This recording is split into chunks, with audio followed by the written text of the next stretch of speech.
Hoi, the patch notes are out and there are quite a few important changes since PTR, so that's what we're going to look into. I will only talk specifically about the changes that have been done and not everything at once. I'll probably make a summary in the next days. I just gotta get this out along with a lot of the other stuff that I'm working on. So we're gonna do the more casual version of just going through them this way. First off, we have a pretty significant change to mutations. The reward caches for mutations now include dense mutator materia, as they did already, as well as dark matter. So you can get that from the caches again. You can get a gold cache with a score of 50,000 and a silver cache with a score of 25,000.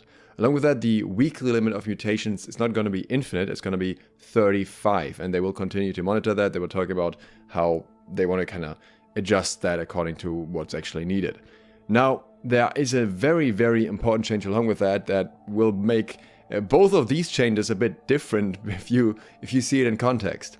Based on PTR feedback, bosses in Mutator level 2 and 3 expeditions will now have debuff resilience, what we first saw on the Sandworm. The efficacy of individual rend and weakened status effects has been reduced by 50% and 75% respectively. Debuff caps are unaffected.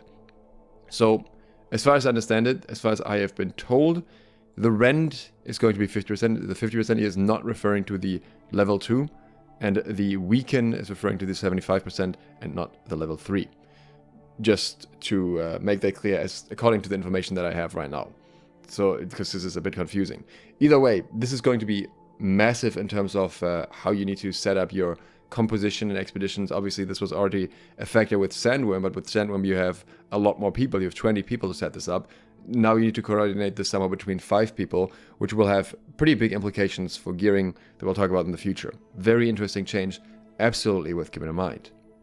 They're fixing issues with player movement, rubber banding, melee attacks missing, and swapping items or using items not occurring during high server load. They did a change to the DEX perk, which is pretty much exactly the change that I suggested. I don't know if they saw my suggestion or if someone else suggested it too, but what they did is they removed the slow removal from the 300 DEX perk. It will now only cleanse stuns and roots, which results in it not accidentally getting used up by cleansing a slow. On the other hand, they also give it a 30 seconds cooldown. I think it was a 15 seconds cooldown beforehand. But now it really is more like a cleanse that you would use like Berserk, for example. That's one of the main reasons many people like Berserk, that you just cleanse the hard CC of you. So this provides more safety in more important situations, in my opinion, compared to a slow. Or rather, compared to a slow cleanse. There's a change here that is accidentally slotted under the Void Gauntlet at the moment, which is actually for Spear. Reduce the cooldown reduction from Javelin's Refreshing Precision upgrade from 50% to 25%. This is when you hit a headshot, because you could basically do an infinite headshot combo on PTR with that. You can still get out of that technically because you get the stagger break dodge, but still, it was a bit odd that it functioned like that, so it makes sense that that cooldown reduction was reduced. I think this one also wasn't on PTR, I'm not 100% sure about this. Fix an issue that caused the Berserk status effect to not cleanse stuns on the Hatchet. Again, you can do the same thing with 300 DEX now as well. These values are a bit confusing because I think they're throwing two different things together here. But for the Great Axe, they reduced the values of Refreshing Charge. And I think the 5% here is 5% on armor minimum. Then 34% is the old maximum on armor. And 67% is actually the old maximum on weapons. That's not how they normally label this, so this is odd. But this is now 3%, 20%, 40%. So I'm pretty sure that this means if you have it on weapon, instead of getting 67% reduction, you're getting 40% reduction. That is actually less than the current live version, which has 30% on armor and 54% on weapon. But that's because there are more cooldown refreshing perks overall, cooldown reduction perks. So you could get infinite resets with this basically as long as you hit a target. So that's probably why they needed to reduce this particular value. It is ironic that this perk is going from getting buffed previously on PTR to now getting nerfed on PTR. Warhammer gets a very, very significant change. Reworked the Justice for All ultimate again. This was 50% cooldown reduction on Mighty Gavel. Now instead, it gives Mighty Gavel grit. Finally Mighty Gavel is getting grit. It really needed that for so long and it really deserves it, especially considering it's a capstone you need to invest into. It also gives it a 20% increased crit chance. Don't think people care that much with a hammer, to be honest, but hey, it's something. and it reduces the duration of all other hammer active cooldowns by 10% on hit. On the PTR, you could basically just constantly light attack or heavy attack into Gavel over and over and over. That won't be possible anymore, but in return this will actually be a slightly more useful ability in PvP, which is especially relevant in the context of the new hammer, the artifact hammer, providing a 50% weaken. So interesting what is going to happen with this and how this is going to work, but I think this could be good. Problem is, hammer got nerfed in other ways, which is still not in the patch notes, so I don't know if it was intended or not, but the Wrecking Ball animation got nerfed significantly, so we'll have to see what happens with that.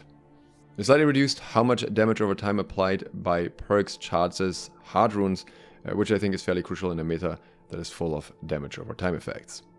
There were a few perks that were not quite working as intended on PTR. There was a consumable heal bonus perk that just didn't work properly, and empowering and fortifying toast could be spammed by eating foods, so there's now a 5 seconds activation cooldown and it only procs of potions. Healing breeze could cause other healing effects to repeatedly trigger, that should also no longer happen. Some very unfortunate news for specific builds with the new medium mask, medium helm, is that the stack max for Vigor, Invigorate and Freedom perks is now capped at 4 stacks instead of 5, so you can't entirely or almost entirely erase rends anymore. You can still get pretty close, especially with a flail, but not as close as before. The duration reduction of the Unending Freedom artifact perk is also reduced from 25% to 20%, which goes in line with that as well, so they kind of don't want to give us these near immunities, basically. Honing Stones should be usable in 3v3 arenas again. Outpost Rush gets, in my opinion, one of the saddest news of this patch. We obtained valuable test data by temporarily allowing mounts into OPR for the PTR. Thanks to all the participants, however, mounts are not intended to be active in OPR at this time. We'll use the PTR data to analyze performance and gameplay and to establish whether mounts will be allowed in OPR for future releases. I would strongly advocate for mounts being available there. I don't think the PTR data will be useful at all in that regard, because most of the players on especially the later days were not using mounts because they were using the backstories where you can use artifacts, and those backstories were not able to use mounts. So you'll have a picture with like 3 people in an OPR maybe being able to use mounts and the rest isn't at best. So I don't think it's going to be representative of anything. It's not going to be representative of an entire OPR being able to use mounts. So you can counter mounts as well. So I think they should just try it for a patch and just use the data from that instead of, or maybe try it on another PTR where everyone can actually use them, and then use the data from that instead of relying on the data they have from these couple days that is not very reliable in my opinion. I personally think not having to run around as much if you die once in OPR is a great change, and I understand that that leads to issues with backcapping and so on, but it also means you can counter backcapping better at the same time, so I don't really see a problem in that regard. I like the pacing being faster in OPR a little bit better personally. The Gypsum cast is no longer available in the PvP rewards track, which makes sense. Not really a big one anyways. All expedition material recipes have been moved to the Gypsum kiln, so don't be confused if you can't find them at your crafting stations anymore. This also means that a ton of different recipes will now be at your Gypsum kiln, because that's also where you do all your named recrafting and your artifacts. A very interesting change in the trade skills is that they're reducing the amount required to get from 1 to 200 for trade skills by 20% as well, varies depending on the trade skill. They didn't mention this previously, I'm pretty sure, so a bit unfortunate for returning players that have now already leveled their skills, because they kind of invested their extra stuff, but hey, it's nice for everyone who comes back after. Next we have a whole section here of changes that are new, that are relevant. Refining has been buffed and players have a higher base bonus chance for resources. So players now get additional 5% bonus for all levels from 1 to 200. Players now also get an additional 5% bonus when leveling from 201 to 250. The 2 changes above result in a new cap of 30% bonus over the old 20%. So you'll generally craft more bonus resources. However, Tier 5-1 materials like Asmo and Runic have had their bonus values reduced, so a level 250 player only gets a 5% bonus instead of 10%. A level 200 player will see the same behavior as what is current in life, because that's just a 5% bonus reduced basically that was added. However, the Tier 5-2 materials, so Mithril, Dark Leather, etc., the non-cooldown materials of the expansion, have had their bonus values adjusted to now be 5% more than the tier 5-1 materials. So those ones actually benefit from the 5% bonus. And then tier 5-3 materials at level 250 will act like the tier 5-1 materials do in live right now, with no bonus rolls from levels, only from gear. That's your new cooldown mats. Bit confusing, but I think it makes sense. Also, the Runestone Stopwatch recipe was removed because they don't really have a purpose anymore, and you can now salvage your Runestone Stopwatches into 10 runestones. I think they could have compensated a bit better here because it costs you 10 runestones, I think 500 Azoth, and a couple of umbral shards, or 500 umbral shards or something to make them. So I think they could have compensated for a little bit of, like, maybe an Azoth vial or a couple of Azoth vials, or maybe some dark matter or something to make up for that. It's a bit odd that you're just getting the rune souls back, but hey. The crafting recipes that use them will stay available for now, but may be removed in the future, which I guess is kind of relevant for like bags and tools crafting. What's interesting to me in the gearing section here is that they're mentioning new named items that have been added for the updated Gear Score Maximum, and they're mentioning PvP game modes. There weren't really any named PvP items that we could find on the PTR other than the artifacts, so I'm hoping that there are more now, and they have been added, and that's what this is referring to. In the notable fixes section, they've snuck in quite a few new changes. Mithril jewelry now has the option to use timeless shards, golden scarabs and prismatic scarabs while crafting. Remove duplicate armor from the 5th rank of each faction shop. Update the brutish replica recipes to be able to roll over 625 gear score. This is relevant. These are the PvP perk ones that drop from open world PvP. So at least those patterns will still be available. We don't know what will happen to certain other ones, like Russia ones, for example. Fix an issue with the prismatic fillet that was pointing to an invalid status effect. The question is, what will this actually do now? This is the new legendary fish, and we don't really know what it's meant to do, I guess. The Regeneration Serum now heals for the intended amount of 1% per tick instead of 10%. Sorry about that, 1 decimal place hits different. But it's worth keeping in mind here that this is still going to be a very effective serum here. We got 1% of your max health every 1 second, plus 400 health, then also 2% mana, and then I think, according to the description, also stamina. I'm not sure how much. This whole thing also lasts for 20 seconds. On the other hand, an infused regeneration potion gives you 240 health and 0.7% of your max health, as well as 3 mana per second for 10 seconds. But this is different, right? This has a 10 seconds duration, but also just a 25 seconds cooldown versus a 60 seconds cooldown. So you kind of have to make a choice here. And at least in wars, I don't think people will have enough options to slot both. The glass flail is now under the right station with the right assigned trade skill and game event. Not sure what game event is referring to. I didn't even know there was a glass flail yet. They don't tell us the name, so we don't actually know what it's called. But yeah, I'm gonna try and find that. Lifestyle buffs now impact the maximum gear score of an item instead of the minimum. DEX Mithril Rapiers did craft strength instead, and that should now be fixed. Moving on to some changes that are officially labeled as PTR changes. Fixed an issue with territory standing gains for expansion crafting. The amounts have been adjusted for expansion refining and crafting trade skills. Amounts have been lowered, and weaving will now generate standing as it wouldn't before. We have a bunch of fixes for various tool and bag related issues. The mithril gathering tools will now have the properly assigned speeds.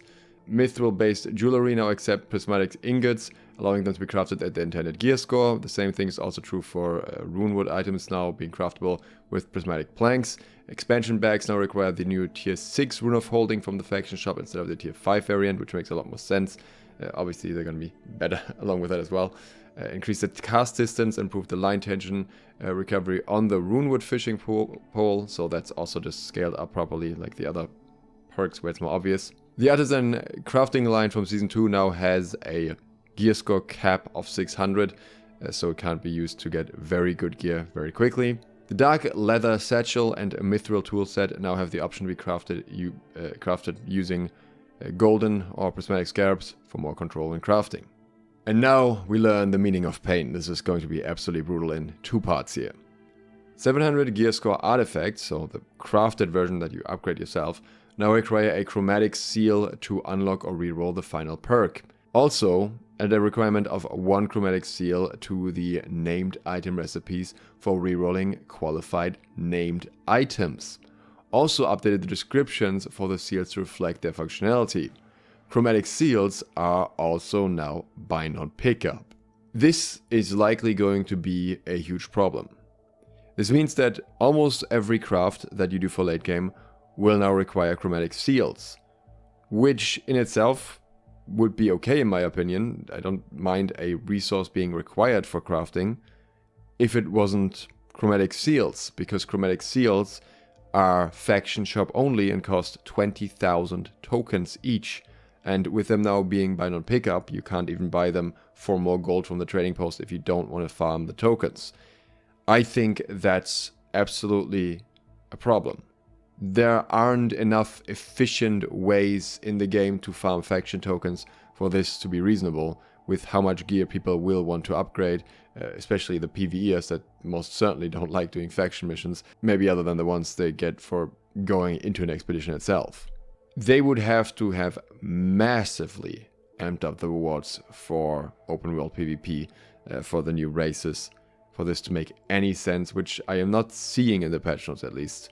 So I really hope that they adjust that somehow. They're missing something in the patch notes that explains how this is going to work. Maybe chromatic seals will need less faction tokens or something, I don't know, but otherwise this is going to be an absolute headache because it would mean everyone would have to run their faction missions daily all the time.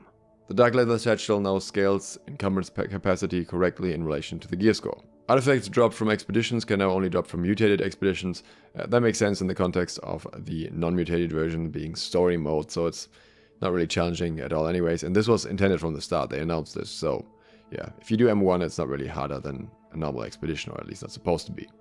Materia recipes had their cost rebalance and now always provide a 700 gear score item. This is interesting, right? The dense materia from expeditions, so this may be one of the easier ways to get 700 gear score with everything else requiring chromatic seals now. Many new items have had their perks updated and based on PTR feedback and data. This tells us nothing other than they have done updates, which is good, but hey, I'd like to know more about that. Fixed an issue where players were unable to use honing stones or coatings while in their inventory. Prismatic Crafting gets some pretty significant, mostly good changes, I would say. So prismatic blocks now take 50% less runic voidstone to craft. The value here beforehand was absolutely ridiculous overall, I would say, especially in combination with the next one. Prismatic scarabs now take 1 prismatic block instead of 3. Makes the overall amount required for a prismatic scarab a lot more reasonable. Prismatic armor and weapons recipes have had their resource requirements reduced for their main and sometimes secondary resource. The main resource requirement has been lowered by around 30%. In the event that this caused a secondary resource to require more than the main resource, it was lowered to match. So for example, if an item used 300 prismatic ingots and 250 prismatic leather in the main resource, and the main resource was reduced by 30%, the item now takes 210 prismatic ingots, and the secondary resource, prismatic leather, was dropped to match, so that now takes 210 prismatic ingots and 210 prismatic leather. The mounts mostly get functionality fixes, animation fixes and so on, just general usability stuff and some exploits that were fixed.